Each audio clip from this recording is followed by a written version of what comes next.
আজকে স্ক্রিনে যে কেকটি দেখতে পাচ্ছেন এটা কিন্তু আমি আরও অনেকবার করেছি আর এই কেকটার আমি কিন্তু এই কালারটাই প্রথমবারই করলাম। তাই আজকেও আপনাদের সাথে এই কেকটার ডেকোরেশন ভিডিও শেয়ার করতে যাচ্ছি।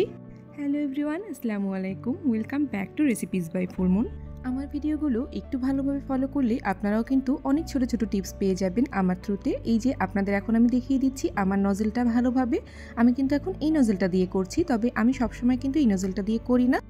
এই নজলটার নাম্বারটাও ঠিক থাকলে তবুও কিন্তু নজলটার শেপ ঠিক না, তবুও আমার আসলে ওই দিন এই নজলটা দিয়ে করতে হচ্ছিল, কারণ আমি আমার রোজ নজলটা পাচ্ছিলাম না খুঁজে কোনোভাবেই, যে কারণে এই নজলটা দিয়ে আমি কিন্তু আমার রোজগুলো বানিয়ে নিচ্ছি।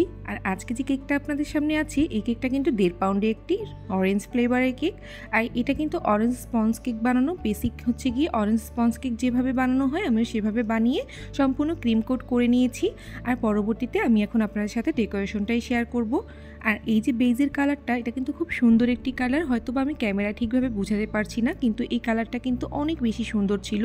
আর এই কালারটা আনাটাও কিন্তু অনেক বেশি ইজি। রেডম্যানের অ্যাপেল যে গ্রিন কালারটা আছে সেটা সামান্য একটু হুইপড ক্রিমের সাথে মিশাবেন, আর হুইপড ক্রিমের সাথে মিশানোর পরে একটু সামান্য চকলেট ইমালশন দিয়ে দিবেন, আর তারপরে মিক্স করে দেখবেন আপনাদেরও কিন্তু এরকম সুন্দর একটি কালার চলে আসবে। আর এটা আসলে ঠিক কী কালার আমি জানি না, তবে গ্রিনেরই একটা শেড এটা বলা যায়। আমার আসলে গত শুক্রবারে গ্রিনের অনেকগুলো কাজ করা হয়েছে, শনিবারে অনেকগুলো গ্রিন শেডেরই কাজ করা হয়েছে। আর আমি সেদিন জানতে পেরেছি গ্রিনের আসলে এতগুলো শেড হয়, আর প্রত্যেকটা কালারের আমি কিন্তু প্রেমে পড়ে গিয়েছি বলা চলে। সেদিন ইউটিউবে একজন আপু আমাকে কমেন্ট করেছিলেন যে আমি হচ্ছে গিয়ে এই ক্রিমগুলো বেঁচে যাওয়ার পরে সেই ক্রিমগুলো কি করি আর এটা কিভাবে আমি সংরক্ষণ করি পরবর্তী কেকে ব্যবহারের জন্য। আসলে আমি সবসময় কিন্তু র্যাপিং পেপার ইউজ করি, যেটা দিয়ে হচ্ছে গিয়ে ভালো করে, যেটাকে ক্লিং ফিলও বলা হয়। আর এই ক্লিং ফিলটা ব্যবহার করেই কিন্তু আমি আমার ক্রিমগুলোকে সংরক্ষণ করে থাকি। আর এবার হুইপড ক্রিম আপনি রেখে দিলেও কিন্তু আপনার ক্রিমে কোনো রকম কোনো সমস্যা হয় না। তবে আমি একটা জিনিস দেখেছিলাম ভিভোরেড ক্রিমে, যেটা হচ্ছে ফ্রিজে যদি আমি ঢেকেও রাখতাম তাও ক্রিমটা কেমন যেন ফেটে ফেটে যেত, পরবর্তীতে এটাকে নাড়াচাড়া করলে এটা নরম হয়ে যেত। কিন্তু এবার হুইপড ক্রিমে এই ধরনের কোনো প্রবলেমই হয় না, যে কারণে এই ক্রিমটা দিয়ে আমি কাজ করতে সবসময় আপনাদেরকে বলি যে একটু কষ্ট হলেও এই ক্রিমটা দিয়েই কাজ করেন। এটা কিন্তু সব ধরনের ভাবেই রাখা যায়, কোনো ঝামেলা হয় না, 3-4 দিন অনায়াসে এই ক্রিমটা বিট করে রাখা যায়। আর রাখার ক্ষেত্রে অবশ্যই আপনারা ঢেকে রাখবেন বা কোনো এয়ারটাইট বক্সে করে রেখে দিবেন। আমি যেহেতু ক্লিং ফিল ইউজ করে রাখি, আপনারা হচ্ছে এয়ারটাইট বক্সেও রাখতে পারেন, সেক্ষেত্রে ক্রিমটায় কোনো বাতাস লাগলো না, আর ক্রিমটা কিন্তু যেমনটা তেমনই থাকবে, ড্রাইও হওয়ার কোনো সম্ভাবনা থাকবে না।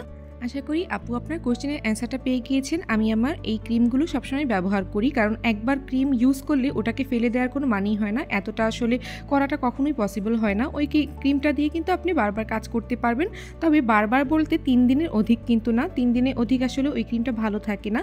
আর ভালো থাকানোর জন্য অবশ্যই 3 দিনের মধ্যেই জিনিসটা ব্যবহার করে ফেলতে হবে, আমরা যেভাবে করি। আর আমাদের আসলে এতদিন থাকার কোনো প্রশ্নই আসে না, কারণ যেহেতু একটু অর্ডার বেশি যখন আসে তখনই আমরা ক্রিমটা একটু বেশি করে বানাই, আর অর্ডারের সাথে সাথে প্রত্যেকটা ক্রিমই কিন্তু চলে যায়, যেটা বেঁচে কুচে থাকে কালারফুল ক্রিমগুলো, ওগুলো 3 দিনের পরে আমি কিন্তু ফ্রিজ থেকে সম্পূর্ণই ফেলে দিই, ওটা কিন্তু আমি কোনো কাজেই লাগাই না।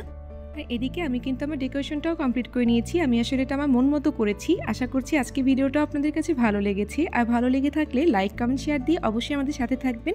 আর অবশ্যই আমাদের থেকে শিখে যদি কোনো কাজ আপনিও করে থাকেন সেটা আমাদের সাথে শেয়ার করবেন, আমরাও দেখতে চাই। আজকের মতন বিদায় নিচ্ছি, আল্লাহ হাফেজ।